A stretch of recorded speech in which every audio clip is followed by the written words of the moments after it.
تو یہ بات کر کے بس میں آگے بیان کی طرف چلتا ہوں, سمیٹتا ہوں پھر اس کو. پہلی بات یہ نظریہ کہ سائنس اس مسئلے میں اسلام کے خلاف نہیں ہے. سائنس کا مطلب ثابت شدہ حقیقت, ثابت شدہ کچھ بھی نہیں ہے, بلکہ سائنس اسلام کو فیور کرتی ہے. وہ کیسے فیور کرتی ہے؟ نیوٹن کا لا تو پڑھا ہوگا نا آپ نے. نیوٹن نے کیا کہا تھا؟ چینجر کے بغیر چینجنگ ممکن ہی نہیں ہے. ایسا ہی ہے نا. دیکھو میں ایک اکثر بیان میں ایک واقعہ سناتا ہوں, پرانے لوگ تو سن کے تھک گئے ہوں گے, لیکن یہ واقعہ ہے بڑا مزے کا. ہمارے ایک شاگرد تھے اسکول میں, ان کے ایتھیسٹ پروفیسر تھے. انہوں نے کہا کہ دیکھو گاڑی کے ایکسلریٹر پہ ہم جب پاؤں رکھتے ہیں تو چلتی ہے, بریک لگتے ہیں تو رکتی ہے. 20 دفعہ آپ سن چکے ہوں گے شاید, جو پرانے لوگ ہیں نا جو بیان سنتے رہتے ہیں میرا. کوئی بات نہیں, آج 21ویں دفعہ سن لیں آپ, کوئی فرق نہیں پڑتا اس سے. ایکسلریٹر پہ پاؤں رکھتے ہیں تو چلتی ہے, بریک پہ پاؤں رکھتے ہیں تو رکتی ہے. تو خدا کہاں ہے بھائی؟ خدا کو تو میں جب مانوں گا جب ایکسلریٹر پہ پاؤں رکھو تو رکے, بریک پہ پاؤں رکھو تو چلے. پھر میں مانوں گا کوئی طاقت ہے کہ جو کچھ ہونے نہیں دے رہی, جہاں اسباب فیل ہو رہے ہیں, مانوں گا تب میں نے کہا آپ کے جو پروفیسر صاحب ہیں نا, ان کی کھوپڑی ہو گئی ہے خراب. وہ صحیح طرح سے غور کر نہیں رہے اس ایکسلریٹر اور بریک والی مثال میں. تبھی تو قرآن کہتا ہے ڈیپتھ میں جا کے غور کرو. سرسری غور کا حکم نہیں دیتا قرآن ہمیں کائنات میں. قرآن کہتا ہے ان چیزوں میں گہرائی میں جا کے غور کرو. میں نے کہا گہرائی میں جا کے غور کرتے تو کہتے گاڑی اگر رکی ہوئی ہو تو اسے رکی ہوئی کنڈیشن سے چلتی ہوئی کنڈیشن میں چینج کرنے کے لیے ایکسلریٹر جیسے چینجر کی ضرورت ہے. نہیں آئی میرا خیال ہے بات؟ اور چلتی ہوئی کنڈیشن میں ہو تو اسے روکنے کی کنڈیشن میں لانے کے لیے اسٹاپ والی انرجی کی ضرورت ہے, ایسی انرجی جو اسے روکے. تو میں نے کہا جو گاڑی اپنی ایک کنڈیشن سے دوسری کنڈیشن میں چینجر کے بغیر چینج نہ ہو سکے, وہ کریٹر کے بغیر اس میں کریشن کا عمل کیسے ہو سکتا ہے؟ نہیں آئی میرا خیال ہے بات؟ کوئی کہے اس گاڑی کو کسی سائنٹسٹ نے نہیں بنایا ہے, کسی میکینک نے نہیں بنایا, کیونکہ یہ جب چلاؤ تو چلتی ہے, رکو تو رکتی ہے. ابے اس سے تم بنانے والے کا کیسے انکار کر رہے ہو یار؟ اس سے تو اور ثابت ہوتا ہے یہ ایک حالت سے دوسری حالت میں تبدیل ہونے کے لیے کسی مبدل کی محتاج ہے. تو پیدا ہونے میں تو یقیناً کسی سائنٹسٹ کی محتاج ہے نا. تبھی ہم کہتے ہیں یہ فلاں کمپنی نے بنایا, یہ فلاں میکینک نے یا انجینئر نے بنائی یہ چیز. تو میں نے کہا جو اس کو بنانے والا سائنٹسٹ ہے وہ اس گاڑی سے زیادہ عجیب ہے یا نہیں ہے؟ نہیں آئی میرا خیال ہے بات؟ وہ اس گاڑی سے زیادہ عجیب ہے یا نہیں ہے؟ یہ عجیب بات ہے. یہ گاڑی اپنے بننے میں انسان کی محتاج, اور انسان دھماکے سے وجود میں آ گیا. میں نے کہا بھائی پھینکنے پر گورنمنٹ کی طرف سے کوئی پابندی بولو نہیں ہے, پھینکتے رہو بیٹھ, اللہ نہیں چھوڑے گا, یہ بتا دوں میں. نمبر آپ کے آ جائیں گے 100/100 نمبر آ جائیں گے, اللہ نہیں چھوڑے گا. اللہ کہے گا یہ کیسے ہو گیا. تو اس کائنات میں ہم دیکھتے ہیں فزکس کا لا ہے جو نیوٹن بتا کے چلا گیا, اور نہ بھی بتاتا تو بھی یہی لا ہی سامنے آنا تھا. اس میں کوئی بہت بڑی راکٹ سائنس نہیں تھی. وہ تو سیب اس کے سر پہ گر گیا تو اس نے بہت ساری باتیں ہم ہوتے کھا کے نگل لیتے. اس نے بہت سارے اس سے چیزیں کو استدلال کیا, صحیح کیا, اس کا فائدہ ہوا انسانیت کو. تو اب مجھے بات بتاؤ, نیوٹن کا لا یہ ہے کہ چینجر کے بغیر چینجنگ اس کائنات میں نہیں ہو سکتی, تو کریٹر کے بغیر کریشن سے اس کائنات گزر سکتی ہے؟ یہ کریٹڈ ہو سکتی ہے کریٹر کے بغیر؟ نہیں ہو سکتی. یہاں ملحد لوگ ایک سوال کہتے ہیں پھر خدا کو کس نے بنایا؟ او بھائی نیوٹن کا لا خدا کے بارے میں نہیں ہے, کائنات کے بارے میں ہے نا. اللہ کے بارے میں نیوٹن کوئی لا پیش کر کے نہیں گیا. جس کائنات کے بارے میں سائنس یہ ثابت کر چکی ہے کہ چینجر کے بغیر چینجنگ نہیں ہو سکتی, تو اسی سائنس سے دلالتاً یہ ثابت ہوتا ہے کہ کریٹر کے بغیر کریشن کا عمل نہیں ہو سکتا. اللہ کے بارے میں تھوڑی کوئی لا ہے, فزکس کے لا اللہ پہ اپلائی تھوڑی, وہ خود سے ہمیشہ ہو سکتا ہے. ہم بات کر رہے ہیں اس کائنات کی. آپ نے دو چیزوں میں سے ایک کو ہمیشہ ماننا ہے, یا تو گاڈ کو یا اس کائنات کو. تیسرا آپشن آپ کے پاس نہیں ہے. اس کائنات کے بارے میں تو سائنس کہتی ہے نہیں چینجنگ نہیں ہو سکتی, تو بنی کیسے ہے یہ؟ خدا کے بارے میں تو خاموش ہے. تو خدا کو ہمیشہ سے ماننا آسان ہے, اس کائنات کو خود سے ماننا ناممکن ہے. میں سمجھا پا رہا ہوں اپنی بات کہ نہیں سمجھا پا رہا؟ یہ ہو نہیں سکتا بھائی. دھماکے سے پھٹی ہے تو دھماکہ ہوا کس چیز میں؟ وہ ہوگی دھماکے سے, ہم اس کے منکر نہیں ہیں. ہم تو ویسے بھی دھماکوں کا انکار کر ہی نہیں سکتے. کراچی میں تو دھماکے ہی دیکھتے ہیں ہم لوگ, ہمیں تو اب ہر چیز کے پیچھے دھماکہ نظر آتا ہے. آفر بھی دھماکہ آفر ہوتی ہے. آپ دیکھیں لوگوں کو پتا ہے کراچی والے کس چیز سے متاثر ہوتے ہیں, تو دھماکہ آفر.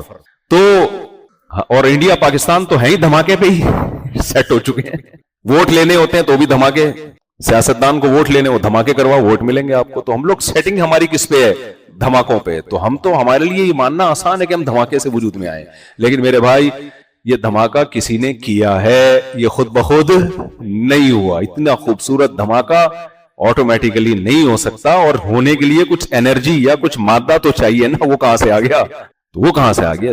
یہ جتنے بھی لوگ جو خدا کے منکر ہیں نا, یہ زیرو سے بات کبھی شروع نہیں کرتے, یہ ہمیشہ بات کے پروسیس کو بیان کرتے ہیں. آپ ان کو ماضی میں لے کے جائیں نا تو ادھر آ کے یہ چپ ہو جاتے ہیں, وہ ٹاپک چینج کر دیتے ہیں. تو خیر, تو اللہ نے اس کائنات سے اپنے ہونے کو بیان کیا. میرا موضوع تو حج پہ تھا, لیکن میری عادت ہے میں تمہید میں ٹائم زیادہ لگاتا ہوں. تمہید میں ٹائم زیادہ, کیا کہ بیس ہی مضبوط نہیں ہوگی تو آگے حج تو سمجھ میں آئے گا نہیں. دیکھو ہر مذہب میں کچھ رسومات ہوتی ہیں, تو مسلمان بھی یہ سمجھتے ہیں ہماری ایک مذہبی رسم ہے, چلو یار ہم بھی آ کے حج کر کے آ جاتے ہیں. ہندو جب مندر جا سکتا ہے, عیسائی چرچ جا سکتے ہیں, تو ہمیں کیا تکلیف ہے یار ہم اپنے کعبہ کی زیارت کر کے نہ آئیں. اتنا کافی نہیں ہے بھائی, اتنا کافی نہیں ہے. اسلام کو آپ اس طرح سے دوسرے مذاہب سے کمپیئر نہیں کر سکتے. اسلام کے بارے میں اسلام کا دعویٰ ہے, ان الدین عند اللہ الاسلام, اللہ کو اسلام کے علاوہ کچھ بھی ایکسپٹ نہیں ہے. وَمَن يَبْتَغِ غَيْرَ الْإِسْلَامِ دِينًا فَلَن يُقْبَلَ مِنْهُ, اسلام کے علاوہ کسی اور مذہب کو فالو کیا برباد کر دوں گا, تباہ کر دوں گا تمہیں, جہنم کی آگ میں ڈال دوں گا تمہیں, نہیں مانوں گا. فَلَن يُقْبَلَ, لن تاکید کے لیے آتا ہے, ہرگز نہیں قبول کر سکتا میں. کیوں؟ اسلام کے پاس دلائل ہیں اپنے صحیح ہونے کے. تو ان دلائل کو مستحضر کر کے اپنے ایمان کو مضبوط کر کے جب آپ کوئی کام کریں گے تو اس کی برکتیں حاصل ہوں گی. فارمیلٹی تو پوری کرنے والے بہت سے فکری کے لیے بھی آئے ہوئے ہوتے ہیں کہ چلو ٹرائی کر کے دیکھتے ہیں کیا ہوتا ہے, دیکھیں جا کے. حج تو ان کا بھی ہو جاتا ہے بھائی. تو اللہ کے ذمہ تھا اپنے وجود کو ثابت کرنا, وہ اللہ نے کیا. پھر اللہ کے ذمہ تھا کہ اپنے پیغمبروں کے پیغمبر ہونے کو ثابت کرنا. یہ بھی کس کے ذمہ ہے؟ اللہ کے ذمہ. دیکھو جب کسی ملک کا کوئی سفیر آتا ہے آپ سے ڈیبیٹ کرنے کے لیے, آپ پہلے کہو گے بھائی تو یہ تو ثابت کر تو امریکہ کا سفیر ہے یا تو سعودیہ کا سفیر ہے, پہلے یہ تو ثابت کرو نا. یہ تھوڑی کہ کوئی بھی اٹھ کے آ گیا آپ نے اس کو مذاکرات شروع کر دیے. اب اس کا سفیر ہونا ثابت کرنا یہ کس کے ذمہ ہے؟ اس کنٹری کے ذمہ ہے. وہ فوراً کہے گا بھائی فون ملا کے پوچھ لو میں ہوں یا نہیں ہوں, میں کیوں اپنا ٹائم ویسٹ کروں, مجھے کیا, آپ مانو نہ مانو میرا اس سے کوئی لینا دینا نہیں ہے. تو اس کے ذمہ ہے. جب بھی پیغمبروں پہ اعتراض ہوئے ہیں نا کہ آپ اللہ کے نبی نہیں ہیں, آپ تو بشر ہیں, آپ تو ہماری طرح کھاتے پیتے ہیں, تو اللہ نے نبیوں کو تسلی دی ہے کہ آپ کا کام ہے بات پہنچا دینا, آپ کا نبی ہونا ثابت کرنا یہ آپ کے ذمہ نہیں ہے. یہ کس کے ذمہ ہے؟ یہ ہمارے ذمہ ہے. بہت دفعہ تو اللہ نے ایسے ثابت کیا کہ پیغمبر کو پتہ بھی معلوم بھی نہیں کہ کس طرح سے اللہ ثابت کرے گا, کس طرح سے اللہ آپ کا نبی ہونا ثابت کرے گا. جب موسیٰ علیہ السلام دریا پہ سمندر پہ رک گئے اور پیچھے سے فرعونیوں کا لشکر آ رہا ہے, تو حضرت موسیٰ کی قوم تو گھبرا گئی, ہم تو پکڑے گئے. حضرت موسیٰ نے یہ نہیں کہا کہ نہیں پکڑے گئے, میں ابھی لاٹھی کو پانی پہ ماروں گا, 2 حصے ہوں گے, ہم نکل جائیں گے یہاں سے. نہ حضرت موسیٰ نے کہا نہیں اللہ میرے ساتھ ہے. کیسے ساتھ ہے یہ حضرت موسیٰ کو بھی معلوم نہیں تھا. جب بالکل قریب آیا تو اللہ نے حضرت موسیٰ سے کہا لاٹھی کو پانی پہ مارے. اللہ نے اس پانی کو 2 حصوں میں تقسیم کر دیا, ڈیوائیڈ کر دیا 2 حصوں میں. جب جادوگروں کا مقابلہ ہوا, میں حضرت موسیٰ کی بات کو جلدی سے کمپلیٹ کروں, تو اللہ کے ذمہ کیا ہے بھائی؟ اپنے پیغمبروں کا پیغمبر ہونا بولو ثابت کرنا, کہ یہ جو کہہ رہے ہیں یہ نہیں کہہ رہے, یہ میرا پیغام ہے جو تم تک پہنچا رہے ہیں. تو لہذا ان کی بات کو سب سے زیادہ ویلیو دینی پڑے گی تمہیں, کیونکہ یہ خدا کا پیغام پہنچا رہے ہیں. جو لوگ پیغمبروں کے منکر ہیں اللہ نے ان کے لیے سخت عذاب رکھا ہے. کیوں؟ اس لیے کہ وہ اللہ کو تو مانتے ہیں, لیکن اللہ کہتا ہے ایسے ماننے نہ ماننے کا کوئی فائدہ ہی نہیں ہے جس میں تم اس کے کسی حکم کو فالو ہی نہیں کر رہے, اور احکام ہمارے پاس ڈائریکٹ نہیں آتے, پیغمبروں کے ذریعے سے آتے ہیں. اب آپ غیر مسلموں سے پوچھو کہ خدا ہے کہاں ہے تو تم سے کیا چاہتا ہے؟ کوئی پیغام ہی نہیں ہے کسی کے پاس, کیا چاہتا ہے؟ اگر ہے تو اس کی کوئی دلیل ان کے پاس نہیں ہے. بھئی ہمارے پنڈت جی نے فرمایا ہے, تو پنڈت جی تو بہت کچھ فرماتے رہتے ہیں, اس کی کیا دلیل ہے کہ خدائی پیغام ہے؟ یہ کوئی دلیل نہیں ہے. مسلمان سے جب آپ پوچھتے ہیں, مسلمان آپ کو بتاتے ہوئے فلاں حدیث ہے, پیغمبر کا فلاں قول ہے. بھئی یہ قول بھی پیغمبر کا ہے, اس کی کیا دلیل ہے؟ پوری سند پڑھ کے سنا دیں گے آپ کو, حدثنی فلان قال حدثنی فلان. بھئی کیا دلیل ہے کہ اس نام کے لوگ اس وقت گزرے بھی تھے؟ ایسی فرضی سند تو نہیں ہے. تو آپ کو کتابیں 20 کتابیں دکھا دی جائیں گی کہ فلاں سن میں یہ راوی پیدا ہوا, فلاں سن میں اس کا انتقال ہوا, فلاں سے اس نے علم حاصل کیا, فلاں اس کے شاگرد. بھائی ہو سکتا ہے جھوٹ بولتا ہو, تو اس کے بارے میں اس دور کے لوگوں کے تبصرے کہ یہ کذاب تھا، دجال تھا، سچا تھا، جھوٹا تھا، نیک تھا، برا تھا، اتنی بڑی بڑی کتابیں، یہ ایک معجزہ اسلام کا. کیوں؟ اللہ نے کہا جب آپ کو میں نے نبی بنا کے بھیجا، آپ کی تعلیمات کو قیامت تک باقی رکھنا، آپ کا پیغمبر ہونا ثابت کرنا اور آپ کی تعلیمات کو محفوظ کرنا اور اپنی کتاب کو محفوظ کرنا، یہ تمہارے ذمے نہیں ہے. یہ کس کے ذمے ہے؟ یہ میرے ذمے ہے. اور اللہ نے اپنا ذمہ پورا کر کے دکھایا. میں لوگوں سے کہتا ہوں کہ دیکھو کتنی بڑی دلیل ہے. 1400 سال گزر گئے محمد صلی اللہ علیہ وسلم کو دنیا میں آئے ہوئے، جو آپ امی تھے، امی، کوئی یونیورسٹی سے نہیں پڑھا آپ نے، کوئی پی ایچ ڈی اسکالر نہیں آپ. دنیا میں کسی کو ایسا فالو کیا گیا ہے؟ ایک ایک اسلام کے حکام کو اٹھا کے دیکھ لو. دنیا میں سب سے مشکل تعلیمات اسلام کی ہیں. آسان ہے اس لیے کہ نیچر ہے، اس لیے آسان ہے، لیکن جو نیچر کے باغی ہیں ان کے لیے سب سے مشکل کیا ہے؟ اسلام ہے. سب سے زیادہ مرغوب چیزیں جو ہے نا دنیا میں، انسان کو زنا ہے، شراب ہے، نشہ ہے، یہ ساری حرام کر دی ہیں. آپ کا کیا خیال ہے ہم جو نہیں پیتے یا نشہ نہیں کرتے، یہ کہ گورنمنٹ لا کی وجہ سے بچتے ہیں؟ مسلمانوں میں اکثریت شراب سے بچتی ہے. بھائی 1400 سال پہلے کی موٹیویشن ہے جو اب تک چلتی آ رہی. ایک آسان مثال دے کے بس آگے چلتا ہوں. مجھے ایک بات بتاؤ، ڈاکٹر آپ سے ڈائٹنگ کا کہتے ہیں، فاسٹنگ کا کہتے ہیں، کتنے لوگ کر لیتے ہیں؟ ڈاکٹر خود نہیں کر رہا ہوتا. برگر کھاتے ہوئے بتا رہا ہوگا پیزے سے ایوائڈ کریں. آپ کیا کر رہا ہوگا؟ سگریٹ پی رہا ہوگا اور کہہ رہا ہوگا کینسر ہوتا ہے اس سے، کیونکہ بھائی وہ بھی نفس کے ہاتھوں مجبور ہے.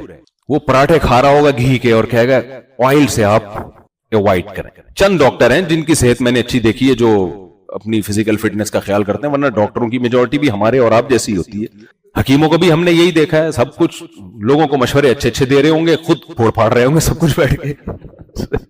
چند ایک کے سوا. مشکل ہے اپنے زبان پہ کنٹرول کرنا. فاسٹنگ بہت مشکل ہے. کل ایک صاحب مجھ سے ملے کہ میں نے اپنا وزن اتنا گرایا، اتنی محنت کر کر کے 20-30 کلو کم کیا. مفتی صاحب برداشت سے باہر ہو گیا، جیسے ہی چھوڑا 40 کلو بڑھ گیا. تو آسان تھوڑی ہے بھائی، کہہ رہے 40 کلو کا دوبارہ ہو گیا میں. تو لیکن آپ دیکھو 1 مہینہ ہم فاسٹنگ کرتے ہیں، چاہے گرمی ہو سردی ہو، ناروے ہو یا جاپان ہو، 22 گھنٹے کا روزہ ہو یا 12 گھنٹے کا ہو، ہماری صحت پہ کوئی فرق، روزے والے کی صحت پہ کوئی فرق نہیں پڑتا. اور یہ روزہ رکھنے میں مولانا لوگ بھی ہیں، ڈاکٹرز بھی ہیں، سائنٹسٹ بھی ہیں، پائلٹ بھی ہیں، انجینئرز بھی ہیں، تاجر بھی ہیں، غریب بھی، ٹماٹر والا بھی، کروڑ پتی بھی، ارب پتی بھی، انڈیا والا بھی، پاکستان والا بھی، جنگ ہو رہی ہو تو بھی، جنگ نہیں ہو تو بھی، مودی سرکار کی حکومت ہو تو بھی، مودی کی حکومت نہ ہو تو بھی. سسٹم کے تحت حکومت پاکستان میں، سسٹم ایک سسٹم ہوتا ہے، الیکشن میں ایک سسٹم چلتا ہے ہمارے یہاں اسپیشل. سسٹم کے تحت الیکشن ہوئے ہو یا سسٹم کے تحت ہوئے ہو. رمضان کا روزہ میرے بھائی ادھر اعلان ہوا، کیا ایک دم پوری دنیا میں ہلچل مچتی ہے. صبح صادق آپ ٹائم دیکھو بھائی، 12-13 گھنٹے کی. اے اللہ تو نے فاسٹنگ کرانی تھی تو صبح 8 بجے ناشتہ کرا دیتا، رات کو 8 بجے ہم ڈنر کر لیتے، وہی 12 گھنٹے ہو جاتے. کیا خیال ہے؟ بلکہ ہم 10 بجے کر لیتے، 2 اپنی طرف سے گریوی لگا دیتے. رمضان میں سب سے ٹینشن پتہ ہے کیا ہوتی ہے؟ صبح کا ناشتہ کیا. چائے کے جو عادی ہیں، گٹکے پان سگریٹ کے عادی ہیں، تو صبح وہ منہ پھیکا پھیکا انسان کا، نہ آفس جانے کا دل کر رہا ہے، نہ مدرسے جانے کا دل کر رہا ہے، چڑچڑا سا ہوتا ہے عجیب سا. تو ایسے ٹائم پہ کھانا کھلایا ہے ہمیں جو پوری دنیا میں کھانے کا ٹائم نہیں ہے، پوری دنیا میں بھی کہیں نہیں ہے. کچھ لوگ لنچ کرتے ہیں دیر سے 4 بجے، کراچی میں تو 2:30 بجے دوپہر کے ناشتہ ہو رہا ہوتا ہے اور رات 12-1 بجے ڈنر ہو رہا ہوتا ہے، بیچ میں عصر کے بعد لنچ ہو رہا ہوتا ہے. پوری دنیا میں کوئی بھی ایسی قوم نہیں ہے جو صبح 4 بجے اٹھ کے کھانا کھا رہی ہو. آپ نے اپنے بچے کا ولیمہ کیا اور بول دیا صبح 4 بجے آ جانا، کوئی بھی نہیں آئے گا، بولے گا بھائی میں گھر میں دال کھا لوں گا تیرے ولیمے سے. تو اللہ نے کھانے کا جو ٹائم رکھا ہے نا، وہ ہی ایک ایسا ٹائم ہے کہ انتہائی پاورفل موٹیویشن کے بغیر اس ٹائم کھانا بھی ناممکن ہے، چاہے روزہ نہ بھی ہوتا.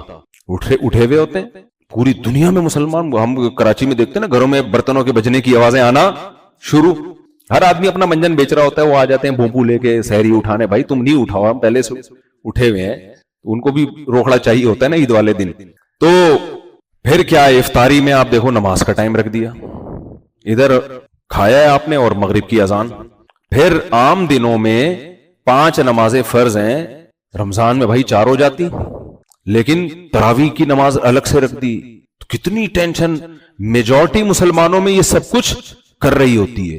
تو موٹیویشن 1400 سال پہلے ملی, اور جو مذہب تھا وہ 1400 سال پہلے آیا, اور اس کی تعلیمات پوری دنیا میں ایسے چمک رہی ہیں کہ پریکٹیکل لائف میں نظر بھی آ رہی ہیں. وہ نظر بھی آ رہی ہیں.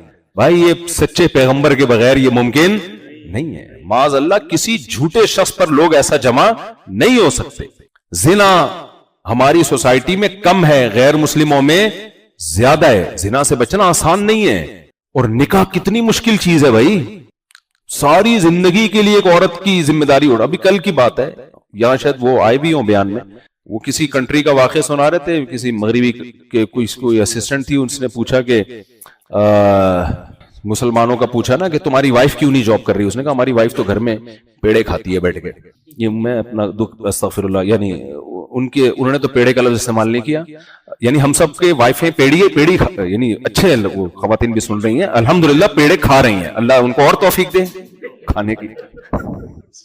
شادی شدہ تو دل جلا ہوتا ہے نا.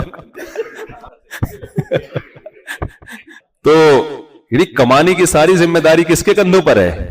مرد کے. تو وہ کہتے ہیں وہ گوری اتنی حیران ہوئی کہ تمہاری وائف کرتی کہہ رہے بچے پالتی ہے. صرف بچے ہی پالتی ہے, یعنی ان کے تو بچے بھی پالے گی اور جاب بھی کرے گی. بچے پالنا بھی آسان کام نہیں ہے, یہ بھی ٹینشن والا کام ہے. ایک دن آپ پال کے دیکھ لو تو دماغ سیٹ ہو جاتا ہے آدمی کا. ایک دفعہ بندہ 3 بچیوں کو لایا میرے پاس گود میں اٹھا کے, مفتی صاحب میری شادی کرا دو, شادی کرا دو, میری بیوی بھاگ گئی ہے. ایسے رو رہا تھا. کہہ رہا میں نے کہا 2 دن میں تجھے دن میں تارے نظر آ گئے نا, 2 دن میں. تو لیکن اس سوسائٹی نے کتنی ذمہ داریاں ڈال دی. تو کہہ رہے ہیں وہ کماتی بھی, وہ بہت حیران ہو رہی تھی کہ کوئی اس کا یعنی سارا خرچہ تمہارے ذمہ. کہتے ہیں ہاں, اور ماں باپ کو بھی, ہم ہی بہن بھائیوں کو بھی جو بے روزگار ہوتے ہیں ان کو بھی مرد پال رہا ہوتا ہے, بیوی بچوں کو بھی کھلا رہا ہوتا ہے. تو کہاں سے کہاں بات چلی گئی. نبی یہ سب کس کے آرڈر پہ ہے بھائی؟ اسلام نے. اسلام اگر آرڈر نہ دیتا تو ہم پاگل ہیں. کیا کہہ رہے ہیں, شادی پہ اتنے لطیفے بنے ہوئے ہیں تو ہم پاگل ہیں. انگریز پاگل نہیں ہے, تبھی 50-55 میں جا کے کرتا ہے شادی. وہ 18 سال میں سوچ بھی نہیں سکتا شادی کا. وہ 50-55 میں جا کے اس لیے کرتے ہیں, وہ کہتے ہیں تم تو پاگل ہو, ہم پاگل تھوڑی ہے. لائف کو انجوائے کرو, اتنی گرل فرینڈ ان کی اور دوستیاں. اور 50 میں جب بڈھے ہو جاتے ہیں نا تسلی سے 55-60 میں جا کے کہتے ہیں چلو یار کوئی شریک حیات ہونا چاہیے. اب حیات تمہاری گزر گئی, اب شریک کی کیا ضرورت ہے. یہ ایسے ہی جب آپ کے پاس بیلنس تھا انویسٹمنٹ کے لیے, اس وقت آپ نے شرکت پہ بزنس نہیں کیا. اب جب آپ زیرو ہو گئے تو آپ ڈھونڈ رہے ہو کہ پارٹنرشپ پہ ہم بزنس کرنے بیٹھ گئے. اگلا پارٹنر کا ایک نا کم بخت جب بیلنس تھا, جب پیسے تھے اس وقت تو کیا نہیں. تو یہاں بھی ایسے ہی ہے, جب زندگی لٹا دی عیاشیوں میں, اب بڈھے ہونے لگے ہو تو پھر وہ وفا بہت کرتے ہیں. لوگ کہتے ہیں دیکھو انگریز اپنی بیوی سے وفا کرتا ہے. یار ایسی وفا 18 سال میں کرتا تو ہمارے تو لونڈے لپاڑے 18-20 سال میں وفا کر رہے ہوتے ہیں. اب اس کلچر کا اثر ہم پہ بھی آ رہا ہے, لیکن میجورٹی ابھی بھی الحمدللہ کیا ہے, محفوظ ہے. کیوں بھائی, یہ کس کی تعلیمات ہیں؟